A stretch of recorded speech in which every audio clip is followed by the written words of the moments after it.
मैं आपको एक जड़ी बूटी देता हूं, दे दूं? मैं पब्लिकली जड़ी बूटी दे रहा हूं। देखिए, आपको बस आज से यहां से जाकर के एक ही काम करना है, ज्यादा नहीं, एक ही काम। क्या काम करना है? पिछले 3 चुनाव में आपके यहां पोलिंग बूथ में क्या रिजल्ट आया था वो निकालो। पोलिंग बूथ में कमल पर कितने वोट पड़े थे उसका हिसाब निकालो। निकालोगे? 3 चुनाव का निकालोगे? फिर उसमें जिस समय सबसे ज्यादा वोट मिले हैं उसको जरा लिख लो कि इस पोलिंग बूथ में पिछले चुनाव में 3 में ये सबसे ज्यादा वोट मिले थे। लिख लोगे? जरा जवाब दीजिए, लिख लोगे?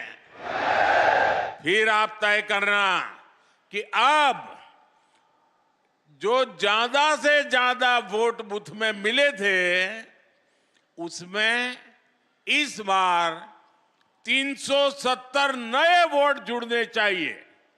करेंगे?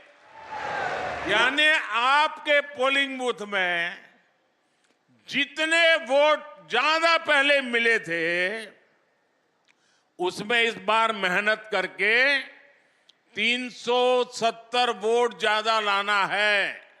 लाएंगे? हिसाब किताब करेंगे? एक एक मतदाता की सूची बनाएंगे? सरकार के काम उसको बताएंगे?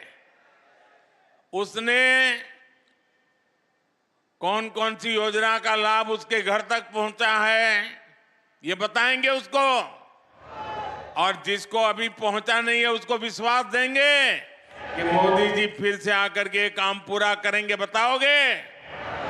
अब एक पोलिंग बूथ में अगर आप नए 370 वोट 370 वोट આપણે ગુજરાતીમાં 370 કહીએ ને, हाँ, 370 वोट अतिरिक्त होने चाहिए। अगर ये मेरे हर बूथ में हो गया तो 370 पार पक्का करेंगे। साथियों, विपक्ष के लोगों को जमीनी हकीकत का ये आईना मध्य प्रदेश ने पिछले चुनाव में जनता का मिजाज क्या है वो दिखा दिया है। मध्य प्रदेश को मौका मिला इसलिए दिखा दिया, लेकिन ऐसा ही मिजाज हिंदुस्तान के कोने कोने में है। मैं अभी दक्षिण में गया था, राम मंदिर को लेकर के मेरा एक अनुष्ठान चलता था और मैंने वहां जो भाव देखा, माताएं, बहनें, बुजुर्ग, बच्चे, नौजवान। मेरा कार्यक्रम नहीं था पब्लिक का, मैं तो अपना पूजा पाठ के लिए गया था, लेकिन हजारों हजारों की तादाद में मुझे आशीर्वाद देने के लिए आ रहे थे। मैंने देश की ताकत को, देश के आशीर्वाद की ताकत को, माताओं बहनों के आशीर्वाद की ताकत को अनुभव किया है। मैं कल्पना नहीं कर सकता हूं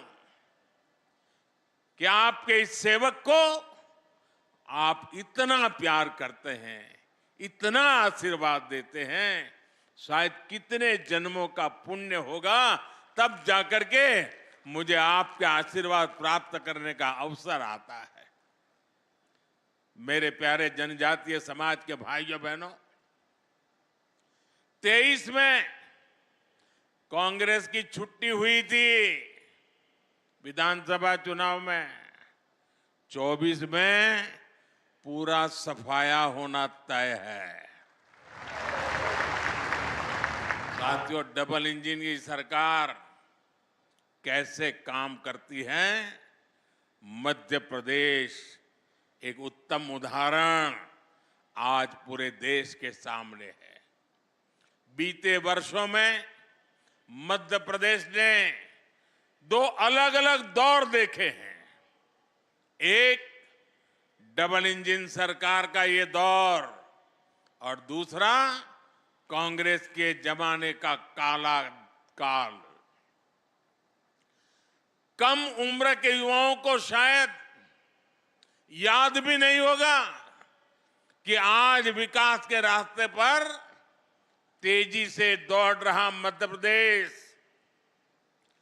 भाजपा सरकार आने से पहले देश के सबसे बीमारू राज्यों में गिना जाता था।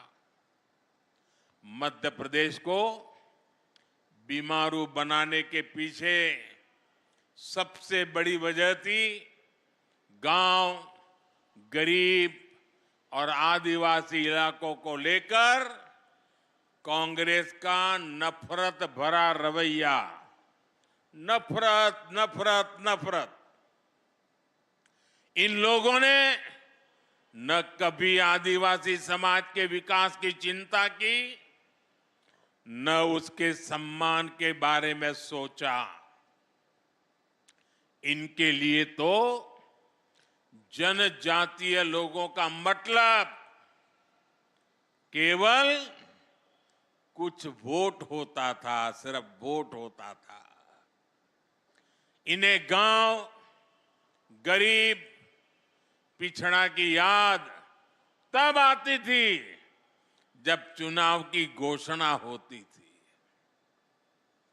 साथियों, ये अटल बिहारी वाजपेयी की बीजेपी सरकार थी जिसने पहली बार आदिवासी हितों के लिए नया मंत्रालय बनाया, अलग मंत्रालय बनाया, अलग बजट निकाला और आदिवासी इलाकों का विकास, आदिवासी लोगों का विकास, आदिवासी बेटे बेटियों के भविष्य के लिए पूरी व्यवस्था। ये हमारी बीजेपी की सरकार है जिसने वन उपज पर एमएसपी में रिकॉर्ड वृद्धि की। ये बीजेपी की सरकार है जिसने एमएसपी के दायरे में वन उपज की संख्या को करीब 10 से बढ़ाकर 90 के आसपास पहुंचा दिया।